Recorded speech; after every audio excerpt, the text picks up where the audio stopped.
Hey,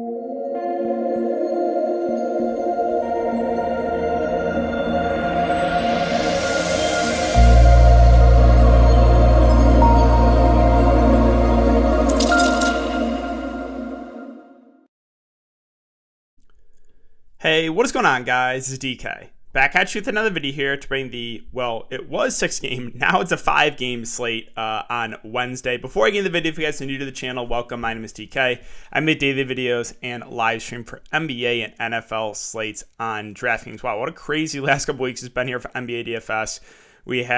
It's almost like you're playing G League NBA DFS, and it's a crazy one again tonight. But if you guys are unable to watch these YouTube videos, I also upload on Apple Podcasts. The link is down below. It's called the DK DFS Show. And if you're interested in signing up for premium content, I offer that on patreon.com. We cover the main and the show and slates for NBA and NFL. I would like to thank the sponsor of this video, Prize Picks. Prize Picks is a player prop site where you pick 2 to 5 players and can win up to 10 extra money. A few different ways you can play for NBA. One is taking over-under on straight-up fantasy points. You can take over-under on points, rebounds, assists, three-pointers made. They have NFL. They have college sports. They have first-half NBA contests. They have esports. Basically, every single sport you can think of, they have it on PrizePicks. So if you guys want to try it out, you can sign up and use my code, DKDFS. DKDFS, all one word. You get a 100% match up to $100. So basically a free $100 to play with on the site if you deposit $100 using my code. And finally, as always, I want to thank you for your continued support on this YouTube channel. Just make sure if you do enjoy this free content to hit the like button, subscribe, and hit the notification bell. Try to aim for 100 likes on this video. Okay, so let's take a look back on here from last night before we get into tonight's slate. So last night dealt with some foul trouble and some really bad shooting on D'Lo's part that held me back from the cash in tournaments. But yeah, I went to those two Knicks guys just because the amount of minutes they're going to play, right? The Knicks were once again really shorthanded. So Kemba and Fournier are both chalk. They both smashed. Brunson, Dallas had like no one else. He was very popular as well. He was a smash. Josh Hart, not as popular, about 30% owned. He went absolutely off. I was expecting him to bust because I finally went back to him after he went for that one game where he had 7 points and 2 boards a while back. Jonas Valanciunas was the foul trouble here that really hurt me. Picked up 2 fouls in 2 minutes, so lost basically an entire shift there in the first quarter. If he doesn't get in foul trouble, I'm probably cashing. And then also, super low on Nurkic was smashing, and then he gets in foul trouble and misses like almost the entire fourth quarter. So, frustrating because, without foul trouble, it's probably a pretty good night. And then D'Angelo Russell shot like 4 of 20. Like, are you serious? I had to go back there because it was like, you know what? If I fade here and he goes off, I'm gonna really hate myself. But yeah, I mean, if D'Angelo Russell has a decent shooting game, he probably goes for close to 50. So that was not very fun watching that game. And then Naz Reid was fine. I was definitely tilting after the first half when he had 4 first half minutes with all those guys out. I'm like, is Naz Reid really going to play 8 minutes in this game? Luckily, they started him the second half over Balmaro, who shouldn't even be in the G League. Send him overseas. But yeah, guys, that is it for the look back. So just missing tournaments. I didn't, unfortunately, bring up the Thunderdome, so I don't know what won that. But hope you guys had a good night, and let's talk about this. Again, now 5-game slate. Maybe it goes down to 4-game slate. Who knows? We'll start off on the Cleveland side. So what we know for Cleveland, no Jared Allen, no Evan Mobley, so a little bit thin in the front court. Obviously, Sexton's out for the year. No Okoro, no Stevens, no Ed Davis. A couple of the end-of-the-bench guys out as well. So Darius Garland at 9.7K. I mean, I just have a hard time paying this price point for him. Can he go for 50+ and get value? Sure. But, he's going to need one of those outlier games for him even to hit value. So really hard for me to prioritize Darius Garland there. Ricky Rubio, a lot easier to get to at 6.2K. 34 and 44 fantasy points now last couple of games. He should play 25 to 30 minutes. A fair play in the mid-range, but doesn't really stand out. Lauri Markkanen's really been struggling here of late. He's 6K. 3 of the last 4 games, 11, 16, and 12 fantasy points. Now, you would think these minutes go up for Markkanen. You would think those rebounds go up with 2 front court players missing. So I think he's another one of guys that is playable, but not someone I'm super excited to go to. Now, Kevin Love, I think, will be relatively popular, 5'7". He's a good point per minute guy. And you would think he plays more minutes now with those 2 missing from the front court. We'll see if he starts or not. But I like Kevin Love, whether he starts or not. I do think those minutes tick up a bit. Chetty Osman, another relatively productive player that should get more run here. Another guy that it's a good point per minute guy. So those two look pretty good in Chetty and Kevin Love. Dean Wade at 3.8K probably sees close to 30 minutes here. I think he's a fair value play. Played pretty well last couple of games. He was the guy when the Cavs were super shorthanded like 3-4 weeks ago. He was, I think he got up to like 5K or so. So Dean Wade, a fair value play. Probably not going to get anyone else. They signed Justin Anderson. They have Cornette now. But yeah, nothing really else for me on the Cleveland side. Moving on to Boston. So not a ton I love on the Boston side. Jason Tatum is now over 11K. Feels a little bit too pricey for me. Jaylen Brown on almost 10K. Again, feels a little bit overpriced. Horford is still out. Richardson's out. Grant Williams is out, but doesn't do a ton for me. Schroeder at 6.5. Marcus Smart at 5.7. Again, price points don't stand out. Freedom's price is way up, and now we have Robert Williams coming back. So, itchy nose. There's not much here that I'm really looking to for Boston. So let's move on to Orlando and Atlanta. So Orlando, well, they could be really shorthanded here. So no Mo Bamba, no Suggs, no Fultz, no Terrence Ross, no MCW, no Mulder, no Hampton, no Mo Wagner.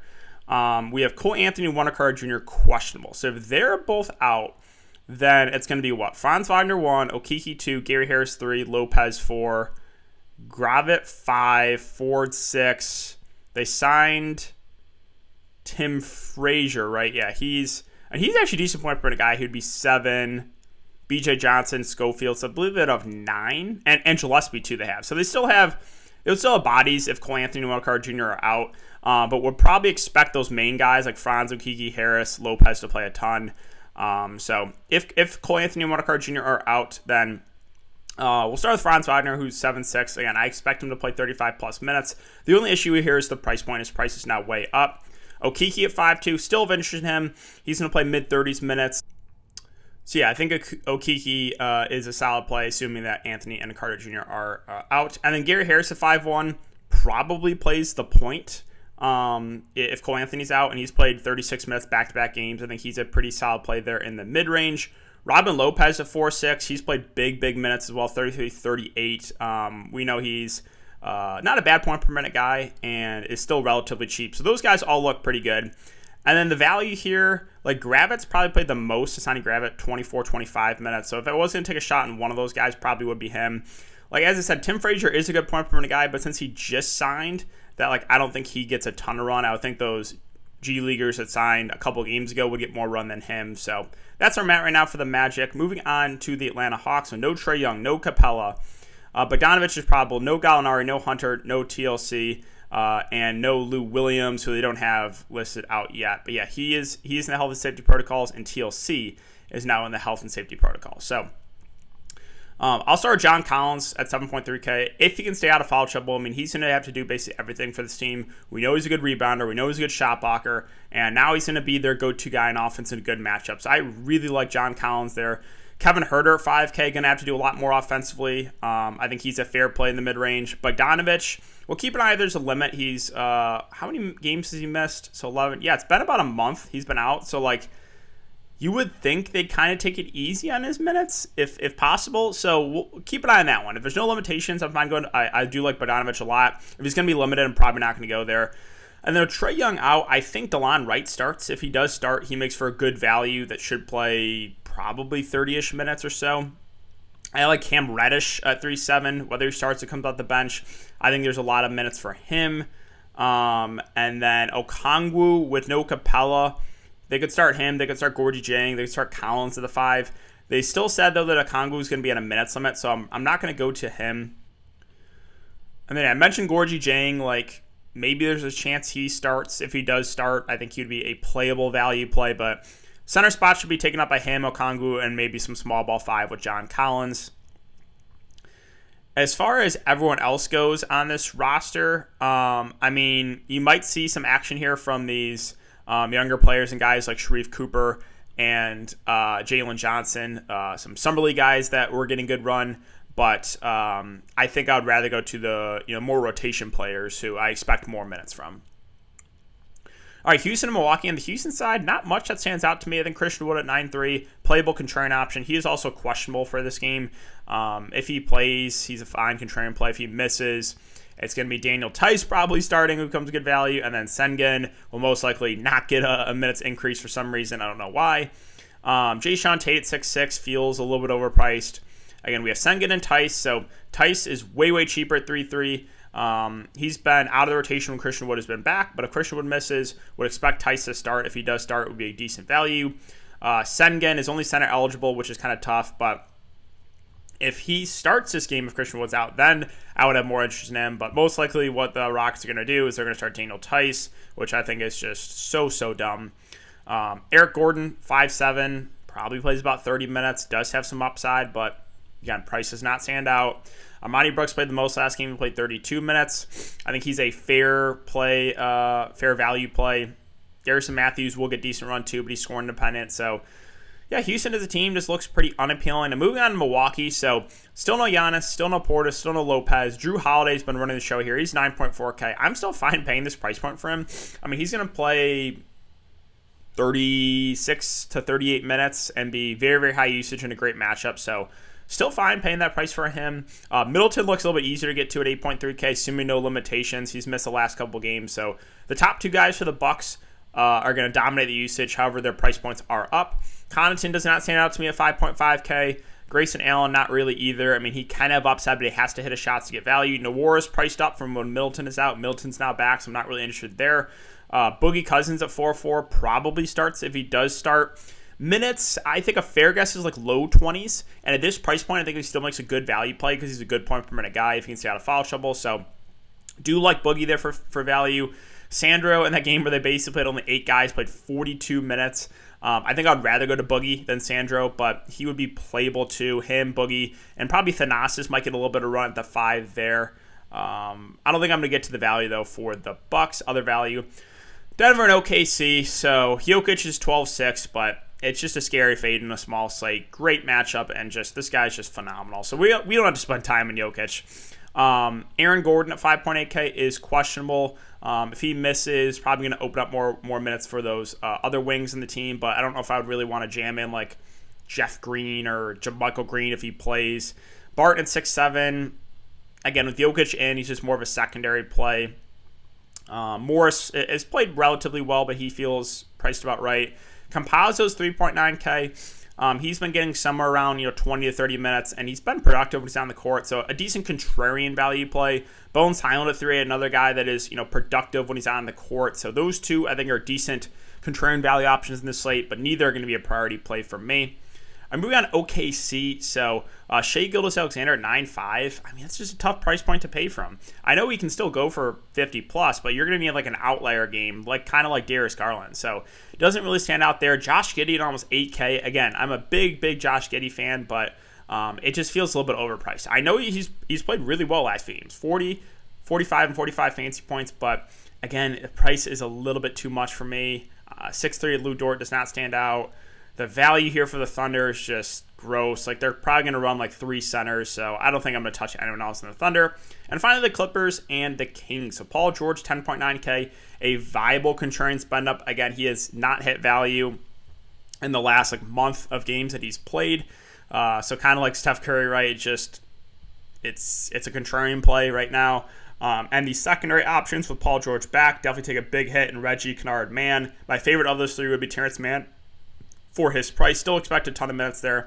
Avicii Zubac at 5.3, like the spot here. I think he plays mid to high 20s minutes. I think he's, again, another decent contrarian play at the center position, but not really a cash game play. Bledsoe at 4.8 does not stand out with Paul George coming back. Batum, minutes have not been great. Winslow was basically out of the rotation last game. And Serge Ibaka, I'll mention as a contrarian value play. I mentioned him last time, and he did play 22 minutes. He played the backup 5 there with no Hartenstein. Ibaka is not a bad point per minute guy. Also, he has power forward eligibility, which is kind of nice. So I think he's a sneaky low-owned play, assuming he's going to continue to get that backup 5 run for the Clippers. And finally, the Kings, a team we've been getting a ton of exposure to the last week or so with them being shorthanded. Basically, everyone that has been out is still out. We have Rashawn Holmes that might be back.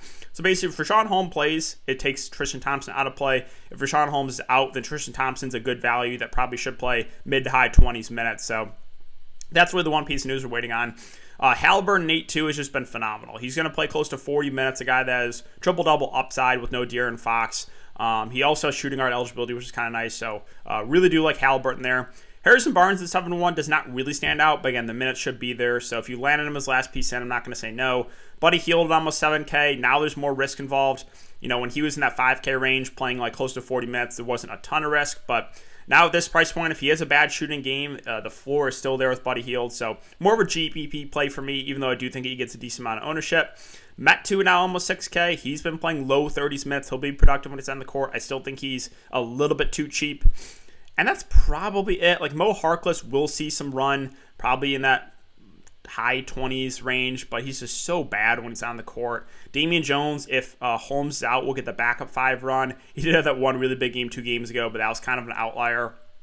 So yeah, that's really it for the Kings, guys, and I think that's going to do it for the video as well. So if you have been enjoying this content, NBA content, make sure to hit the like button, guys, subscribe, hit the notification bell, and let me know who are you going to that you think is going to be low owned tonight that's going to win you all the money. So thanks again, guys. Have a great day, and I will see you all in the next video.